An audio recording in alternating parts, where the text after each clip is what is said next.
The moment you stop chasing him isn't the moment you lose him. It's the moment the truth shows up. Because chasing doesn't create attraction, it creates comfort. And when that comfort disappears, his ego feels it fast. Chasing often feels like effort, devotion, or simply caring more, but beneath the surface, it quietly reshapes the dynamic of a connection. When you continuously initiate, follow up, explain, or compensate for someone else's lack of consistency, you aren't just expressing interest, you're teaching them a lesson. That lesson is that their effort is optional. Over time, this becomes the standard. The more you chase, the less incentive there is for them to show up, because the relationship continues to move forward regardless of what they contribute. Human behavior is deeply influenced by reinforcement. When minimal effort still leads to attention, reassurance, and emotional access, the ego learns that there is no consequence for disengagement. It doesn't feel urgency, responsibility, or the need to step up. Instead, it settles into comfort. Comfort tells the ego, I'm safe. I don't have to do more. This is how chasing slowly erodes balance, not because you care too much, but because the structure of the dynamic rewards absence rather than presence. What makes this especially tricky is that chasing often comes from a good place. It's driven by hope, optimism, and the belief that effort will inspire effort in return. But attraction doesn't grow through persuasion. It grows through mutual investment. When one person is doing the emotional labor of two, the other never has to discover what it feels like to lose. They don't have to reflect, adjust, or value the connection more deeply, because nothing is being asked of them. The ego responds to ease, not to generosity. When things are handed to it, it doesn't become grateful, it becomes entitled. Chasing trains entitlement by removing friction. There's no moment where the other person has to wonder, what happens if I don't show up? Because the answer is always the same, you'll fill the gap. Over time, this dynamic strips the relationship of polarity. Desire fades because desire thrives on choice, not on guarantee. Stopping the chase doesn't mean playing games or becoming cold. It means allowing space for the other person to reveal their true level of interest. When you stop doing the extra work, the dynamic either rebalances or collapses. And while that can feel frightening, it's also clarifying. If someone steps forward, when you step back, you learn that their interest was real but untested. If they disappear, you learn that your chasing was the glue holding everything together. The ego struggles with this shift because it's no longer being carried. It now has to decide whether to invest or walk away. That moment of decision is uncomfortable because it requires accountability. It exposes whether the connection was fueled by genuine desire or by convenience. And convenience is what the ego prefers most. It allows enjoyment without effort, validation without vulnerability. By no longer chasing, you also restore your own self-respect. You stop negotiating your value through persistence. You stop measuring your worth by how much you can endure or how patient you can be. Instead, you send a quiet but powerful message. Connection is something you participate in, not something you pursue alone. That message isn't delivered through words, it's delivered through behavior. When effort becomes mutual, attraction has room to grow. When it doesn't, walking away becomes an act of self-trust rather than loss. Stopping the chase doesn't guarantee someone will step up, but it guarantees something far more important: you will no longer abandon yourself to keep someone else comfortable. And in that shift, the entire dynamic changes, not because you demanded more, but because you stopped settling for less. Being chased can feel flattering, but for the ego, it serves a deeper function than simple attraction. When someone is pursuing without requiring equal effort in return, the ego receives validation without responsibility. It gets to feel wanted, admired, and chosen without having to choose back in a meaningful way. This imbalance is where ego quietly thrives. There's no pressure to clarify intentions, no urgency to commit, and no need to risk vulnerability because the reassurance keeps coming regardless. The ego is always looking for confirmation of its own desirability. Chasing provides that confirmation on demand. Each message, each check-in, each attempt to keep the connection alive becomes proof that it matters. Over time, this creates a sense of emotional security that is not rooted in connection, but in control. The ego isn't thinking about how to deepen the bond. It's enjoying the position of being pursued. That position feels powerful because it removes uncertainty, and uncertainty is what forces growth. When someone is being chased, they don't have to confront their own level of investment. They can remain vague, inconsistent, or non-committal because the structure of the dynamic protects them from consequences. The ego doesn't feel the cost of inaction. It doesn't experience loss when it pulls back because the other person closes the distance. This allows them to enjoy the benefits of connection while avoiding the discomfort of accountability. The moment chasing stops, this illusion collapses. The validation that once came freely is no longer guaranteed. Suddenly, the ego has to sit with a question it's been able to avoid. Do I actually want this enough to show up? That question is confronting because it requires a decision. It forces the ego out of passive comfort and into active choice. For many, this is where panic begins, not because of love, but because the steady supply of affirmation has been interrupted. Ego reacts strongly to the removal of effortless validation. When attention is no longer assured, it feels like a loss of status.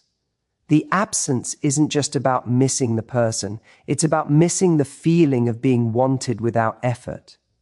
That's why reactions after chasing stops are often confusing. You might see sudden interest, mixed signals, or attempts to re-engage without real change. These behaviors are less about building something new and more about restoring the old dynamic where the ego felt safe and important. Understanding this distinction protects you from misreading the situation. When someone responds only after you pull back, it doesn't automatically mean they've had a breakthrough. Often it means they've noticed the drop in validation. They're reacting to the shift in power, not necessarily to the depth of the connection. Real interest is consistent and proactive. Ego-driven interest is reactive and intermittent. Choosing to stop chasing interrupts this cycle. It reintroduces choice on both sides. Without the guarantee of being pursued, the other person must decide whether they're willing to invest. And regardless of their decision, you regain something essential: your autonomy. You are no longer participating in a dynamic where your effort props up someone else's sense of worth. This is where self-respect comes into play. When you stop offering validation without reciprocity, you send a clear message about how you expect to be treated. You're not withdrawing affection as a tactic, you're aligning your behavior with your standards. That alignment is powerful because it's rooted in truth, not strategy. Ego thrives the place where it can be admired without being challenged. Mutual connection challenges the ego because it requires vulnerability, effort, and risk. When you stop chasing, you remove the cushion that allowed the ego to avoid those challenges. Whether the other person rises to meet you or fades away, the outcome brings clarity. And clarity, even when it's uncomfortable, is far more valuable than staying in a dynamic that feeds someone else's ego at the expense of your own self-worth. When you stop chasing, it can feel like you're pulling away or risking loss. But in reality, you're restoring balance. Healthy connection requires reciprocity. Effort flowing in only one direction creates strain, confusion, and emotional exhaustion. When one person is always initiating, accommodating, or adjusting, the relationship becomes lopsided. Pulling back isn't an act of withdrawal, it's an act of correction. It gives the dynamic a chance to return to equilibrium, where both people are choosing each other rather than one person carrying the momentum alone. Chasing often disguises itself as patience, but it quietly erodes clarity. When you're constantly compensating for someone else's inconsistency, it becomes difficult to tell how invested they truly are. Your effort fills the gaps, smoothing over the moments where they don't show up. Pulling back removes that buffer. It allows reality to surface. You're no longer masking their level of interest with your own energy. This isn't about testing or manipulation. It's about allowing the truth to reveal itself without interference. Balance doesn't mean mirroring behavior out of spite or calculation. It means matching energy. When you stop overgiving, you create space for the other person to step forward if they want to. If they don't, the imbalance becomes visible. That visibility is uncomfortable, but it's also freeing. It replaces confusion with information. You're no longer wondering what they feel. You're seeing how they act when they're not being carried. Pulling back also shifts your internal experience. When you stop chasing, your focus naturally turns inward. You become less preoccupied with whether they'll respond, initiate, or choose you. Instead, you start paying attention to your own emotional state. This shift restores calm because your sense of stability is no longer tied to someone else's behavior. You're no longer in a reactive posture. You're grounded in choice. For the other person, this change can be disorienting. If they've grown accustomed to your consistent pursuit, the sudden absence of that energy feels like a loss of rhythm. The dynamic they relied on is no longer operating. This doesn't guarantee they'll step up, but it forces awareness. They must now engage intentionally or accept distance. Either outcome provides clarity, which is something chasing rarely delivers. Balance is also where attraction lives. Desire doesn't thrive in certainty, it thrives in mutuality. When effort is evenly distributed, both people feel chosen. Chasing removes that feeling by making one person's interest a given. Pulling back reintroduces choice. It allows the other person to feel the weight of their decisions. Do they move toward you, or do they let the space grow? That decision reveals far more than any conversation ever could. Restoring balance also protects your worth. Overchasing often leads to resentment, even if it's subtle. You may start to feel undervalued or taken for granted, which erodes your confidence. Pulling back interrupts that pattern. It sends a message not through words, but through behavior that your time and energy matter. You're not demanding more. You're simply no longer offering unlimited access without reciprocity. This recalibration doesn't require confrontation. It doesn't need explanations. It's quiet, internal, and firm. You decide to engage only at a level that feels sustainable. That decision changes everything. It places responsibility back where it belongs, on both people equally. Getting balance, you also reclaim your power to choose. You're no longer chasing an outcome or a person. You're observing, responding, and aligning with what feels right. Whether the connection deepens or fades, you're no longer stuck in uncertainty. Pulling back gives the relationship a chance to become mutual or to end honestly. And either outcome is healthier than staying in a dynamic where imbalance was the only thing keeping it alive. When you stop chasing, something unavoidable happens. Responsibility shifts. As long as you are pursuing, initiating, and holding the emotional thread together, the other person never has to decide what they truly want. Your effort cushions them from consequence. But the moment you pull back, that cushion disappears. Now they must either step forward with intention or allow the distance to grow. This is where ego begins to feel pressure. because effort is no longer optional. Ego is comfortable when outcomes feel guaranteed. When attention is consistent regardless of behavior, there is no incentive to risk vulnerability or invest energy. Chasing removes uncertainty, and uncertainty is what forces growth. Without it, ego coasts. But when you stop chasing, uncertainty re-enters the picture. The question becomes unavoidable. If I don't act, will I lose this? That question demands engagement, and engagement requires effort. Effort is confronting for the ego because effort exposes intention. When someone has to reach out, plan, clarify, or commit, they reveal how much something actually matters to them. There's no hiding behind passivity. There's no enjoying the benefits without participating in the work. This is why pulling back can feel like a shock to the system. The dynamic no longer runs on your initiative. It now runs on theirs, or it stops altogether. Ego also resists effort because effort comes with the possibility of rejection. When you are the one chasing, they're protected. They don't have to risk being turned down or misunderstood. They can stay ambiguous, non-committal, and emotionally guarded.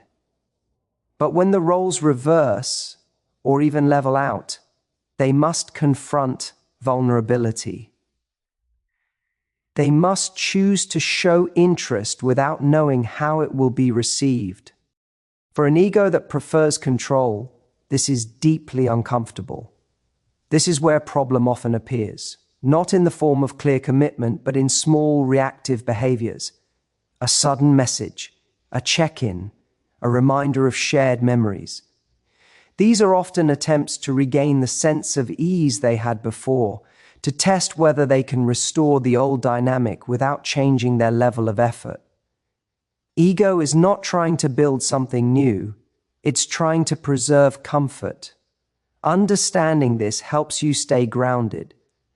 When someone moves only after you stop chasing, the question isn't whether they care, but whether they're willing to do the work. Real interest doesn't just react to distance. It moves toward connection with consistency and clarity. Ego-driven interest flares when comfort is threatened and fades once it's restored. By not chasing, you're not forcing someone to change. You're giving them the opportunity to reveal their reality. You're allowing effort to become the deciding factor instead of hope. This protects you from investing in someone who only shows up when it's convenient or when their ego feels unsettled. There is also a shift within you. When you stop chasing, you stop over-functioning emotionally. You no longer carry the weight of direction, reassurance, or momentum. That weight returns to where it belongs. You regain energy, clarity, and self-trust. You're no longer negotiating your value through persistence. You're observing behavior and responding accordingly. Ego hates this position because it removes leverage. You are no longer the one trying to secure the connection. You are the one evaluating it. That reversal is powerful.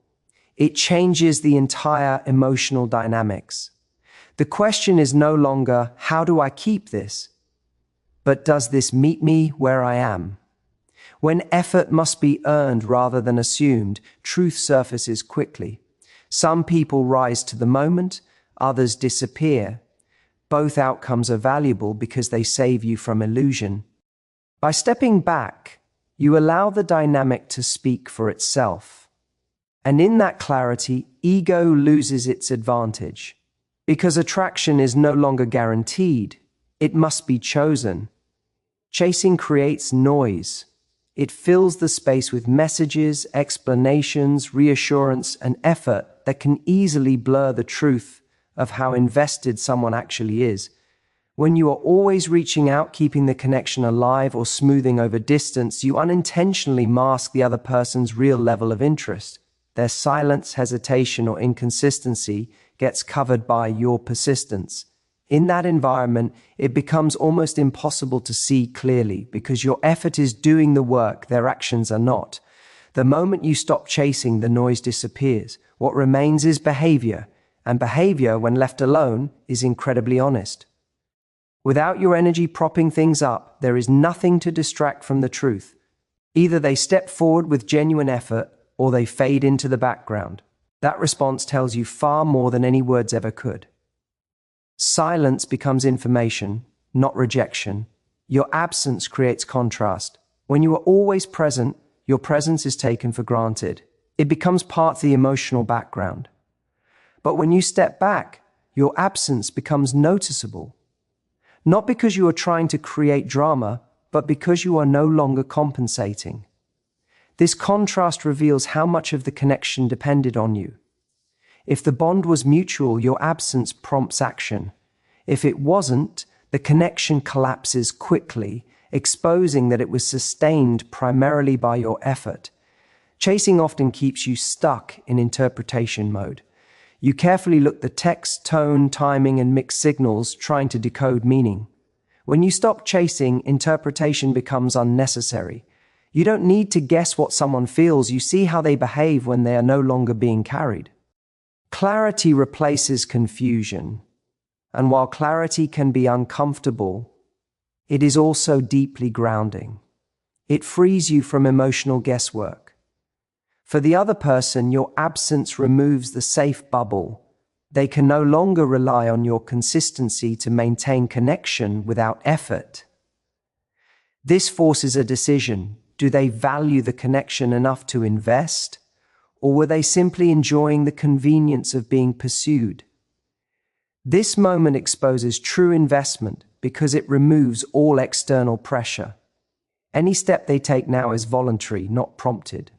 What's important to understand is that clarity does not always look like pursuit. Sometimes clarity looks like disappearance. And while that can sting, it is still a gift. It saves you from prolonged uncertainty and emotional depletion. Knowing that someone will not step up allows you to stop pouring energy into a situation that cannot sustain you. Your absence also shifts your internal state. When you stop chasing, you stop waiting. You stop checking and hoping. Your emotional energy returns to you. This creates a sense of stability that chasing never provides. You are no longer anchored to someone else's responsiveness. You become grounded in your own life, your own rhythm, and your own worth. Clarity is powerful because it restores agency. Instead of trying to be chosen, you become the one choosing. You are no longer asking, "How do I get their attention?" But does this connection meet my standards? That shift changes everything. It places you back in alignment with your self-respect rather than your anxiety. Silence is not passive. It is intentional. It allows the truth to surface without interference. When someone truly values you, they don't need to be chased to show it. They move toward you naturally, consistently, and with purpose. When they don't, your absence makes that reality impossible to ignore. In stepping back, you are not withdrawing love or playing a game. You are removing distortion. You are allowing reality to speak for itself. And once you see the truth clearly, you no longer need to convince or hope. You can make decisions rooted in reality rather than desire. And that clarity becomes the foundation for healthier, more mutual connections going forward. Stopping the chase is often misinterpreted as a tactic designed to provoke a reaction or make someone regret their behavior. But at its core, choosing not to chase has nothing to do with teaching someone a lesson and everything to do with honoring yourself. When you stop pursuing someone who is not meeting you with equal effort, you are not trying to hurt them. You are refusing to abandon your own worth. This distinction is crucial because actions rooted in self-respect feel very different from actions rooted in resentment or manipulation. When chasing becomes a pattern, it quietly sends a message to yourself that your needs are secondary. You begin to tolerate inconsistency, uncertainty, and emotional imbalance in the hope that persistence will eventually earn connection. Over time, this erodes your sense of dignity. Stopping the chase interrupts that erosion. It is a moment of self-alignment where your behavior finally matches your values. You choose peace over pursuit, clarity over chaos, and self-respect over validation. Self-respect is powerful because it does not require an audience. You do not need the other person to notice or understand your decision for it to matter. In fact, the strength of this choice lies in its independence. You are no longer acting to influence their feelings or behavior. You are acting to protect your own emotional well-being. That internal shift changes how you show up in all areas of your life, not just in relationships. When you stop chasing, you also stop negotiating your worth. You no longer try to prove that you are enough through effort, patience, or endurance. Instead, you allow your presence to be conditional on reciprocity. This boundary is not punitive, it is healthy. It says that connection is something you participate in together, not something you earn through overextension. That clarity strengthens your sense of self and restores your confidence. The ego often reacts to this shift because it is accustomed to being reassured by your pursuit. When that reassurance disappears, it can feel like a loss of control. But that reaction is incidental, not intentional. Your goal is not to destabilize someone else's ego, it is to stabilize your own inner world. You are choosing to step out of dynamics that require you to shrink, chase, or overgive in order to be seen. There is also a profound calm that comes with no longer chasing. Your nervous system begins to settle because you are no longer in a constant state of anticipation or disappointment. You are not waiting for replies, signs, or reassurance. You reclaim your time and emotional energy. This calm is not emptiness, it is groundedness. It allows you to reconnect with your own desires, boundaries, and sense of direction. Choosing yourself does not mean closing your heart or becoming unavailable. It means recognizing that love and effort should feel mutual, not draining. When you operate from self-respect, you naturally attract connections that align with your standards because you are no longer willing to settle for less. This creates space for healthier, more balanced relationships to enter your life. Stopping the chase also teaches you to trust yourself. You learn that you can walk away from situations that do not honor you without collapsing or doubting your worth. This self-trust becomes a foundation for future decisions. You are no longer afraid of losing someone who does not choose you fully, because you know that staying in that dynamic would mean losing yourself. The greatest power move is not silence or distance, it is alignment. When your actions reflect your worth, you no longer need to chase, convince, or prove.